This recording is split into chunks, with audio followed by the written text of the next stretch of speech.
ഇത് Manjapra mass Motors ആയിരുന്നു. നമ്മുടെ ഹോണ്ട യൂണിക്കോൺ വണ്ടി നമ്മളത് വർക്കിൽ കയറ്റിയിട്ടുണ്ട്.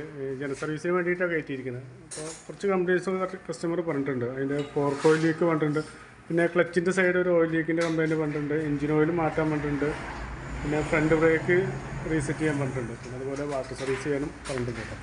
നമ്മൾ സർവീസിന് വേണ്ടി കയറ്റിയിട്ടുണ്ട്. അതിൻ്റെ ബ്രേക്കിൻ്റെ ഭാഗം മുതൽ നമ്മൾ ചെക്ക് ചെയ്ത് പോകുന്നുണ്ട്. ബാക്കിലെ ബ്രേക്സ് നമ്മൾ ചെക്ക് ചെയ്ത് നോക്കുമ്പോൾ നമുക്ക് ബാക്കിലെ ബ്രേക്സ് മാറ്റാറായിരുന്നു കേട്ടോ. പിന്നെ ബാക്കിലെ ബ്രേക്കിൻ്റെ കംപ്ലയിൻറ്റ് പറഞ്ഞാൽ നേരെ ഇതുപോലത്തെ ഒരു സ്പ്രിങ് ഇവിടെ വരും. ആ സ്പ്രിങ്ങൊക്കെ പൊട്ടിപ്പോയിരിക്കുകയാണ്. ആ പൊട്ടിപ്പോയിട്ട് ഹബ്ബിലൊക്കെ വീണിട്ട് ഹബ്ബിലും ചെറിയൊരു സ്ക്രാച്ച് വന്ന് തുടങ്ങിയിട്ടുണ്ട് ഇവിടെ. അപ്പോൾ നിലയിൽ വേറെ കുഴപ്പമില്ല. നമുക്കൊന്ന് എയർ അടിച്ച് ക്ലീൻ ചെയ്തിട്ട് ആ പേപ്പർ ക്ലീൻ ചെയ്ത് റീസെറ്റ് ചെയ്യാം. ചെറിയൊരു സ്ക്രാച്ച് വന്ന് തുടങ്ങിയിട്ടുള്ളൂ ആ സ്പ്രിങ് കിടന്ന് ഓടിയിട്ടേ.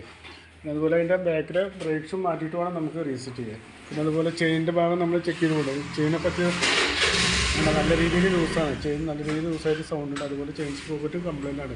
ഇവിടെയൊക്കെ ഈ പല്ലിനൊക്കെ അത്യാവശ്യം നല്ല രീതിയിൽ തേയ്മാനം വന്നിട്ടുണ്ട്. നമുക്ക് ടൈറ്റ് ചെയ്യാനുണ്ട്. പക്ഷേ ടൈറ്റ് ചെയ്ത് കഴിഞ്ഞാലും ചെയിൻ്റെ സൗണ്ട് മാറില്ല. പൂർണ്ണമായിട്ട് സൗണ്ട് മാറണമെങ്കിൽ ചെയിൻ സ്പോക്കറ്റ് മാറ്റേണ്ടി വരും. ചെയിൻ സ്പോക്കറ്റ് മാറ്റിയാൽ ബാക്കിലെ ബ്രേക്സും അതുപോലെ ഈ വീലിൻ്റെ ഡാമ്പറും മാറ്റി കഴിഞ്ഞാലാണ് ആ ബാക്കിലെ ബ്രേക്കും ചെയിനും കൂടി നമുക്കത് ക്ലിയർ ആവുള്ളൂ. നമ്മളതിൻ്റെ എയർ ഫിൽറ്റർ ഒന്ന് ചെക്ക് ചെയ്ത് എയർ ഫിൽറ്റർ നിലവിൽ നോക്കുമ്പോൾ വേറെ കുഴപ്പമൊന്നുമില്ല. നമുക്കത് ക്ലീൻ ചെയ്തിട്ടാൽ മതി. വേറെ കുഴപ്പമൊന്നും കാണിക്കുന്നില്ല. നമ്മളതിൻ്റെ ബാറ്ററിയുടെ ഭാഗം ചെക്ക് ചെയ്തുകൊണ്ട് ബാറ്ററി ഇരിക്കുന്നത് 2024 ആമറോണിൻ്റെ ബാറ്ററിയാണ്. നിലവിലിപ്പോൾ സെൽഫിന് വേറെ കംപ്ലയിൻ്റ് ഒന്നും കാണിക്കുന്നില്ല. എന്നാലും ബാറ്ററിയുടെ വോൾട്ടൊക്കെ ഒന്ന് ചെക്ക് ചെയ്ത് പോകുന്നുണ്ട്. നിലവിൽ വോൾട്ട് ചെക്ക് ചെയ്ത് നോക്കുമ്പോൾ 13.10 ആ റേഞ്ച് വോൾട്ട് കിട്ടുന്നുണ്ട്. ടെസ്റ്റ് ലോഡിലേക്ക് കൊടുക്കുമ്പോൾ ആയാലും വേറെ കുഴപ്പമൊന്നും കാണിക്കുന്നില്ല. ഒരു 9.82 വരെ വോൾട്ട് താഴോട്ട് വരുന്നുണ്ട്. ഒരു 8.5 വോൾട്ടിന് താഴോട്ടൊക്കെ പോന്നു കഴിഞ്ഞാലാണ് ബാറ്ററി നമുക്ക് കംപ്ലയിൻ്റ് ആയിട്ട് കൂട്ടുള്ളൂ. ഇപ്പം നിലവിൽ വേറെ കുഴപ്പമൊന്നും കൂടില്ല. ഒരു 9.5 വരെയൊക്കെ വരുന്നുണ്ട്. പിന്നെ നമ്മളതിൻ്റെ എഞ്ചിൻ ഓയിൽ മാറ്റാറായിട്ടുണ്ട്. അപ്പോൾ എഞ്ചിൻ ഓയിൽ മാറ്റിയിട്ടൊന്ന് റീസെറ്റ് ചെയ്യുന്നുണ്ട്.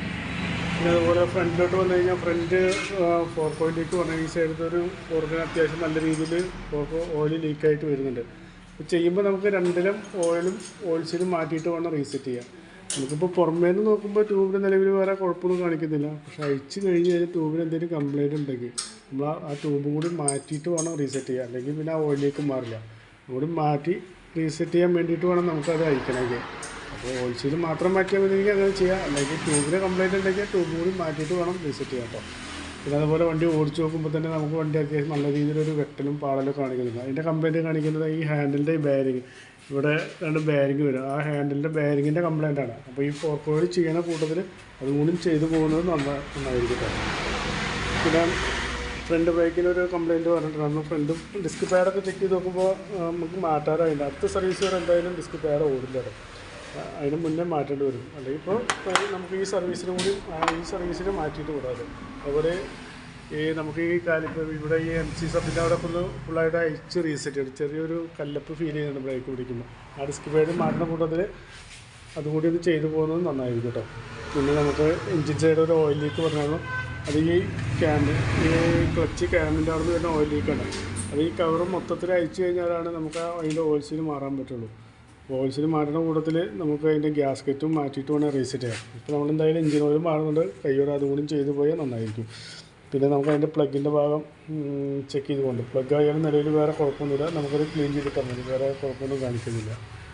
പിന്നെ ഓടിച്ച് നോക്കി ഇത്രയൊക്കെ അതിന് കംപ്ലയിൻ്റ് ഉള്ളൂ. അതിന് അത്യാവശ്യം നല്ല രീതിയിൽ വർക്ക് കാണിക്കുന്നുണ്ട്. അതിൻ്റെ നമുക്ക് മാറ്റേണ്ടത് പറഞ്ഞു കഴിഞ്ഞാൽ അതിൻ്റെ ചെയിൻ സ്പോക്കറ്റ് മാറ്റണം. അതുപോലെ ബാക്കിലെ ബ്രേക്സും അതിൻ്റെ വീലിൻ്റെ റബ്ബർ മാറ്റണം.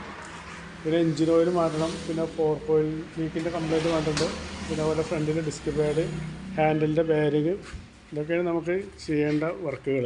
പിന്നെ അതുപോലെ ഈ ആക്സിലേറ്ററും കംപ്ലയിൻ്റ് ഉണ്ട്. വണ്ടി ഒരു സൈഡ് തിരിക്കുമ്പോൾ വണ്ടി റൈസായിട്ട് വരുന്നുണ്ട്. അപ്പോൾ ആക്സിലേറ്ററിൻ്റെ കേബിളും കൂടി മാറ്റിയിട്ട് വേണം റീസെറ്റ് ചെയ്യാൻ. ഞാൻ ഇത്രയും വർക്ക് ചെയ്ത് വരുമ്പോൾ ഒരു എസ്റ്റിമേറ്റ് പറയാം. നോക്കിയിട്ട് റിപ്ലൈ ചെയ്താൽ മതി. അപ്പോൾ നമുക്ക് ഈ എല്ലാ വർക്കും കൂടി ചെയ്ത് വരുമ്പോൾ വണ്ടി ഇന്നത്തേക്ക് ആവില്ല, ചിലപ്പോൾ തിങ്കളാഴ്ചയ്ക്ക് ആവുള്ളൂ. അപ്പോൾ അത് എങ്ങനെയാണെന്ന് നോക്കിയിട്ടൊന്ന് റിപ്ലൈ ചെയ്താൽ മതി.